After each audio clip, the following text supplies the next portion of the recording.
அனைவருக்கும் வணக்கம். எஸ்கேஎஸ்எஸ் arts college Thiruppanandal BCom 3ஆம் ஆண்டு மாணவர்களுக்கான பாடத்திட்டம் மென்திறன்கள் மேம்பாடு. அலகு 1ல் மென்திறன்கள் ஓர் அறிமுகம், அதை பற்றி பார்ப்போம்.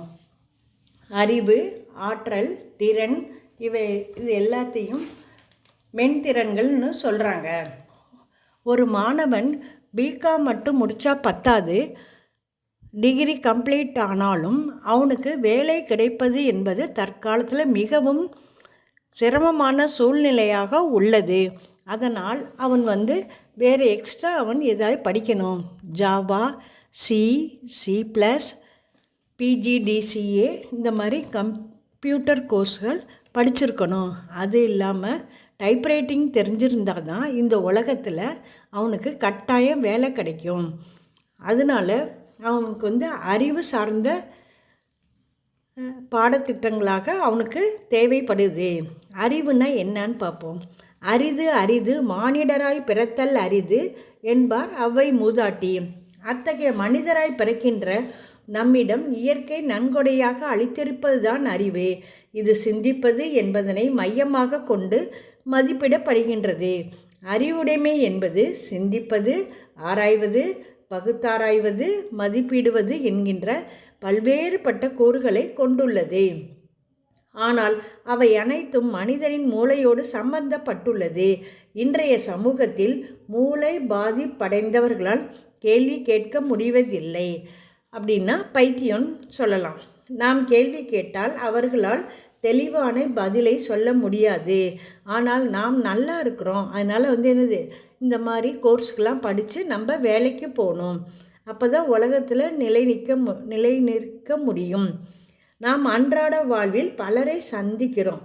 ஆனால் அவர்களெல்லாம் அறிவாளிகளா, படித்தவர்களா, பட்டம் பெற்றவர்களா, படிக்காதவர்களா என மேற்கூறப்பட்டவர்கள் நிச்சயமாக ஒருவர் இருப்பார். அவர்கள் அனைவரின் தகுதியை நிர்ணயம் செய்வது அறிவு. அறிவை பலவாறாக பயன்படுத்தி பட்டறிவு, பகுத்தறிவு என்றெல்லாம் அடையாளப்படுத்தலை நாம் பார்க்கலாம். ஒருத்தருக்கு சொல் புத்தி இருக்கணும், இல்லைன்னா சுய புத்தி இருக்கணும். சொல் புத்தி என்பது பிறர் சொல்லி கொடுக்கக்கூடிய புத்தி, அது ரொம்ப நாளைக்கு நிற்காது. சுய புத்தி தான் வேணும். சுய புத்தி இருந்தால் தான் நம்ம இந்த மாதிரி கோர்ஸ்லாம் படிக்கலாம். அடுத்தது ஆற்றல். மனிதனுடைய வளர்ச்சிக்கு உறுதுணையாக இருப்பது ஆற்றல் தான். அவை அறிவாற்றல் எனவும் மனித ஆற்றல் எனவும் பயன்படுத்தப்படுகின்றது. அறிவினுடைய வளர்ச்சியால் வெளிப்படுகின்ற அனைத்துமே அறிவாற்றல் தான். பேசுவது, எழுதுவது, படிப்பது, நடிப்பது, மதிப்பெண் பெறுவது ஆகும். மனித உடல் ஆற்றலினால் பெறப்படுபவைகள் அனைத்துமே மனித ஆற்றல். அதாவது கார் ஓட்டுவது, மண் தோண்டுவது, குழி தோண்டுவது, இவற்றில் எல்லாம் உடல் உழைப்பு அதிகம் காணப்படும். அறிவியல் ஆற்றல் குறைவாகவே காணப்படும். எனினும் இவ்விரண்டும் வேறுபாட்டாலும் இரண்டிலுமே அறிவின் செயல் காணப்படுவது அதிகமாகவா அல்லது குறைவாகவா என்பதை வைத்து அவை கணக்கிடப்படுகின்றது. இப்போ கார் ஓட்டுறவங்கள பார்த்திங்கன்னா அவங்களுக்கு அறிவு கொஞ்சமாக இருந்தால் போதும். படிக்க எழுத தெரிஞ்சால் போதும். வலது பக்கம் இடது பக்கம் இந்த மாதிரி தெரிஞ்சால் போதும். நல்ல ஆக்டிவாக இருக்கணும். ஆனால் அவங்க டிகிரிலாம் கம்ப்ளீட் பண்ணணும்னு அவசியமே இல்லை. ஆனால் கொத்தனார்லாம் இருக்கிறாங்களே, அவங்களுக்கு டிகிரிலாம் தேவையில்லை. எழுத படிக்க தெரிஞ்சால் போதும், அளவுகள் தெரிந்தால் போதும். அதான். அடுத்தது திறன். திறன் என்பது தெரிந்து உணர்தலின் திறமை எனப்படும். அதாவது குறைந்த அளவிலான நேரம், சக்தியின் அடிப்படையில் முன்னரே அறிவினால் தீர்மானிக்கப்பட்ட ஒரு காரியத்தை மிக இலகுவாக செய்து முடிப்பது எனப்படும்.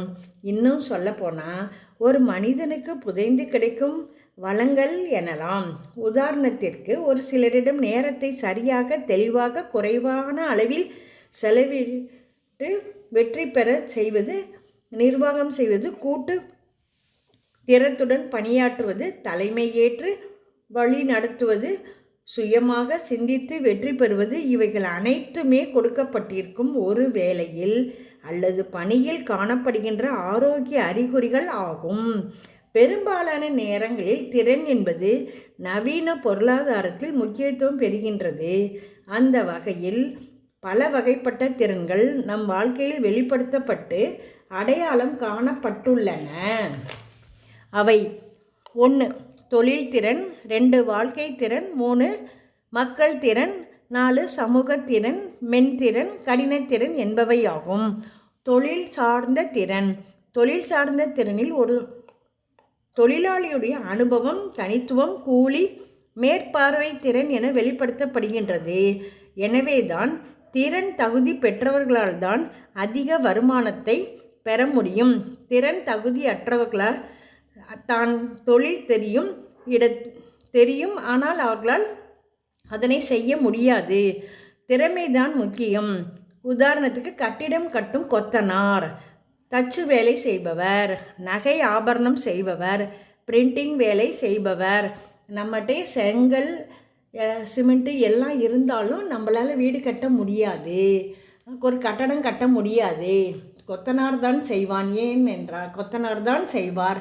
ஏனென்றால் அவருக்குத்தான் அந்த அறிவு தெரியும், திறன் தெரியும். நமக்கெல்லாம் தெரியாது. நம்மகிட்ட காரே இருந்தாலும் கார் ஓட்ட முடியாது. ஏன்னா கார் ஓட்டுறதுக்கும் ஆற்றலும் தேவை, அறிவும் தேவை. தச்சு வேலை செய்பவர் வீட்டிலே மாமரம், தேக்கு மரம் எல்லாம் இருந்தாலும் அதை வச்சு நம்மளால் ஒன்றுமே செய்ய முடியாது. ஒரு சிறந்த தச்சனால் தான் அதை கொண்டு போய் வெட்டி மரபாடியில் வச்சு அதை சிறந்த முறையில் கட் பண்ணிட்டு அவனால் ஒரு கட்டிலோ ஒரு சிலையோ ஏதோ செய்யலாம். ஆனால் நம்மளால் அதெல்லாம் முடியாது. திறன் இருந்தால் தான், தொழில் சார்ந்த திறன் இருந்தால் தான் அவனால் செய்ய முடியும். 2வது வாழ்வியல் சார்ந்த திறன். தனி மனித மற்றும் குழு சார்ந்த பிரச்சனைகளை கண்டறிபவர்களாகவும் அவற்றை தீர்த்து வைப்பவர்களாகவும் ஒரு சிலரால் மட்டுமே கூடும். அதுவே அவரது திறன் ஆகும். அதன் மூலம் சமூக வாழ்க்கையில் ஏற்படும் பிரச்சனைகளை பேச்சின் மூலமாக, எடுத்துக்காட்டின் மூலமாகவும், அனுபவங்களின் மூலமாகவும் நயம்பெற எடுத்துரைத்து ஒற்றுமையாகவும் மகிழ்ச்சியாகவும் உருவாக்குவர்களாக வாழ்வர். எடுத்துக்காட்டாக அரசியல்வாதியை சொல்லலாம், சிறந்த தலைமை ஆசிரியர் போன்றவர்களை சொல்லலாம். மக்கள் மாதிரி திறன்.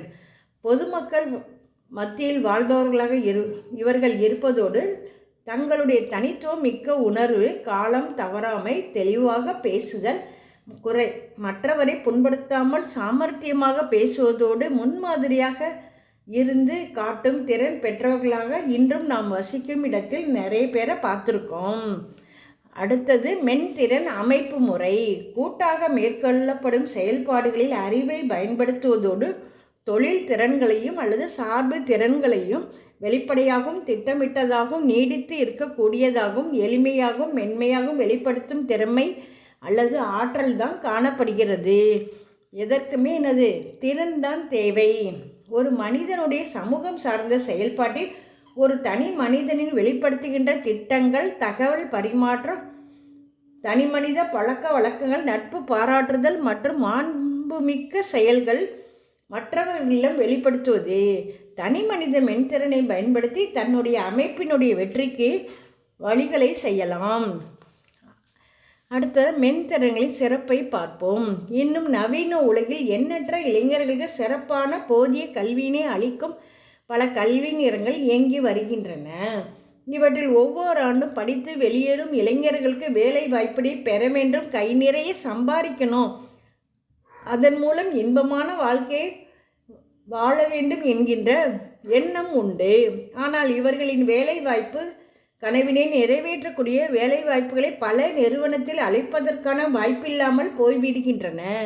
ஏனெனில் படித்து வரும் இளைஞர்களுடைய படிப்பு பெரும்பாலும் ஏட்டு சுரைக்காய் கூட்டுக்கு உதவாது என்பது போல காணல் நீராக மாறிவிடுவதுதான் உண்மை. ஆனால் நம் கல்லூரியில் இதற்கெல்லாம் சிறந்த பிளேஸ்மெண்ட் செல்னு இருக்குது. அதில் போனோம்னா அவங்க நமக்கு ட்ரைனிங் கொடுக்குறாங்க. அதை பின்பற்றுவதே மாணவர்களின் தலையாய கடமையாக உள்ளது. நன்றி, வணக்கம்.